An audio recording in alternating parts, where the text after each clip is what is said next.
Olá, caros alunos. Então, para a nossa terceira aula sobre o Plano Real e, consequentemente, falando sobre o governo do Fernando Henrique Cardoso, ele estabiliza a economia, aumenta as taxas de juros, né, promove a entrada de capitais estrangeiros e especulativos para a economia brasileira.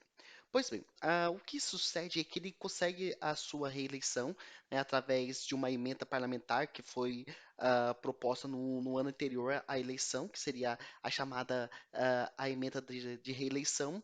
Ele consegue se reeleger presidente da República. O que sucede logo depois que ele consegue se reeleger presidente da República, a eleição foi em 98, ele assume o seu segundo mandato em 1999, houve o que a gente chama de maxi-desvalorização do real. Então, o câmbio estava aí flutuando em algo em torno próximo de 1,50, 1,60, e ele vai aí para casa aí de 1,220, 2,25 aproximadamente. Isso fez com que houvesse um impacto muito grande na nossa economia. E o porquê? O primeiro impacto dele foi que com o dólar numa taxa de câmbio um pouco mais elevada, consequentemente isso dificultava um pouco a importação de produtos, né, que eram tabelados e que o comércio mundial é feito em dólar. Consequentemente, nós tivemos aí então uma diminuição de entrada de produtos importados na nossa economia. Entretanto, demorou muito até com que as empresas se adaptassem, as empresas nacionais se adaptassem a essa nova condição, né, começassem a produzir para atender a demanda daquilo que era importado para a nossa economia. Então, basicamente, aí demorou aí algo em torno de 2 anos até com que os impactos positivos dessa desvalorização do real frente ao dólar surtisse efeitos produtivos. Logo em 99, o que aconteceu é que houve um processo inflacionário muito forte. E por que aconteceu isso? Nós consumimos muito trigo em biscoitos, né, no pãozinho francês de cada dia, e nós sabemos que a nossa produção de trigo ela era insuficiente, então, consequentemente, aumenta muito o preço dos bens e dos produtos alimentícios que tinham o trigo como insumo, né, muita dependência de petróleo, né, máquinas e equipamentos que a gente utilizava no nosso cotidiano também eram importados, consequentemente, isso aumenta muito a inflação. Porém, como eu falei para vocês, em 2 anos isso provocou alguns aspectos positivos, que foi um incremento da produção industrial. E, consequentemente, quando você pega e começa a produzir internamente, nós temos aí um aumento da oferta de empregos. E isso foi positivo. Só para você ter uma ideia, por volta aí entre 1995 e 2002, que foi o período do governo do Fernando Henrique Cardoso, nós tivemos aí uma população, né, chamada PEA, e a taxa de desemprego era relativamente elevada, né, 10%. E essa desvalorização que houve do potencial de compra que foi conseguido de 28% nos primeiros anos do Plano Real, né, junto com a maxi desvalorização, né, juros elevados, fez com que em 2002 houvesse a disputa do José Serra, do PSDB, e do Lula, que conseguiu ganhar a eleição. Só para você ter ideia, nesse período houve novamente, em 2002, né, uma maxi desvalorização do real frente ao dólar, chegando a 4 reais cada unidade de dólar. Então, você percebe que a economia, então, ela passou a flutuar muito, o câmbio fazia muita pressão sobre o processo inflacionário. Porém, a inflação interna estava controlada, e isso foi positivo porque isso estimulou a produção. O governo Lula, então, né, ele ganha a eleição em 2002 e assume em 2003, e o livro ele traz aqui, ó, 2002, 2010, só que na prática foi 2003, né, porque ele assume no dia 1º de janeiro. Nós tivemos basicamente uma continuidade daquilo que foi proposto pelo governo Fernando Henrique Cardoso, né? O que ele fez? Ele conseguiu, né, diminuir as taxas de juros, né, no seu mandato. Consequentemente, nós tivemos uma mudança de direção dos capitais, de especulativo para capitais produtivos. Ele também mantém e na prática foi ele que cria a ideia de metas de inflação.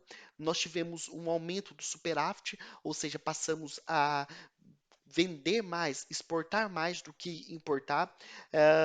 Nós mantivemos as taxas flutuantes de câmbio, isso é importante para que a lei da oferta e procura haja sobre o valor do câmbio. Foi mantido, né, o cumprimento dos contratos, principalmente internacionais, e havia muito medo que o Lula ali basicamente não pagasse as dívidas externas, né, ou desse calote, ou descumprisse os contratos celebrados entre empresa e governo, e nada disso aconteceu. Porque na prática, o que ele fez? Ele manteve o que estava acontecendo no governo do Fernando Henrique Cardoso, e ele amplia ainda mais o processo de transferência de renda. Muitas das vezes se pergunta, o Bolsa Família foi criado pelo governo do PT, pelo Lula. Na verdade, não é tão bem assim, né? Muitos dos programas sociais já existiam e ele vai lá, existia o Bolsa Gás, o Bolsa Escola, etc. E ele vai lá e une isso num projeto de lei que ele chama de Bolsa Família, porque era muito descentralizado, era muito difícil você conseguir ter acesso a todos os benefícios sociais e transferência de renda que existia no Brasil. E ele vai lá e unifica isso então. Ponto para ele, porque ele conseguiu fazer o quê? Conseguiu colocar em um único cartão essa possibilidade de você adquirir uma transferência de renda para a população mais carente. É interessante a gente entender que, em contrapartida, nós tivemos algumas situações um pouco diferentes, né? No governo Fernando Henrique Cardoso houve muita privatização.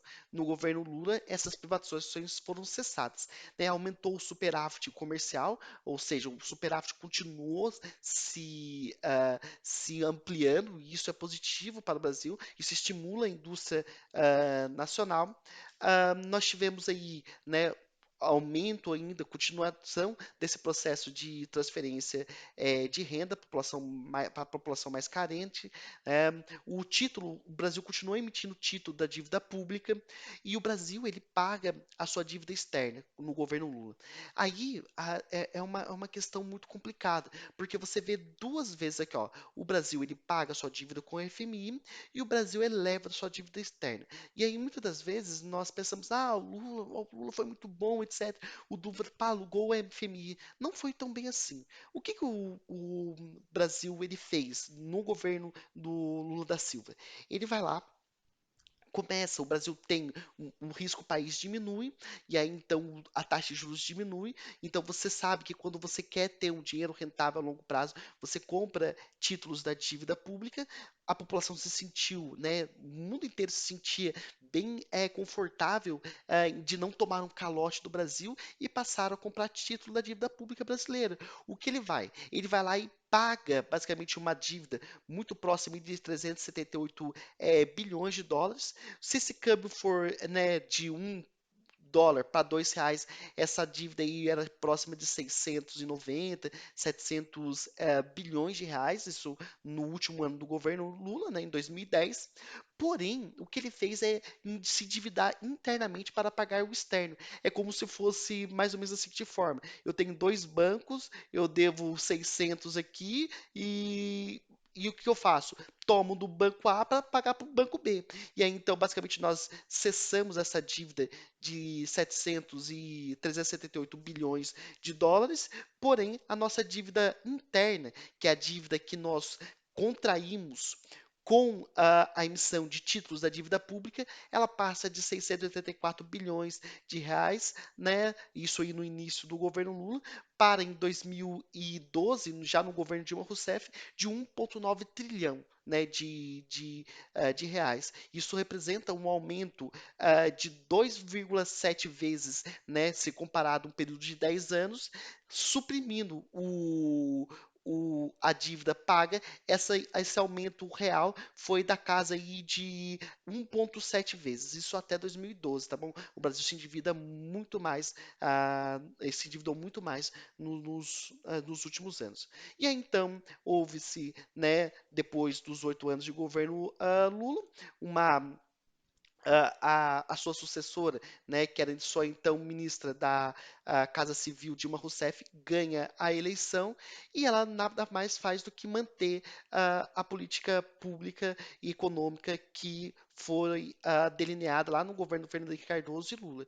Entretanto, ela era uma pessoa muito impopular, era uma pessoa muito complicada de lidar, e aí, infelizmente, nós tivemos, né, um crescimento econômico muito baixo nos 2 primeiros anos, depois nós tivemos recessão econômica, e tudo isso levou à pedalada fiscal que deu origem ao impeachment da então presidente Dilma Rousseff. Terminamos essa aula e até mais.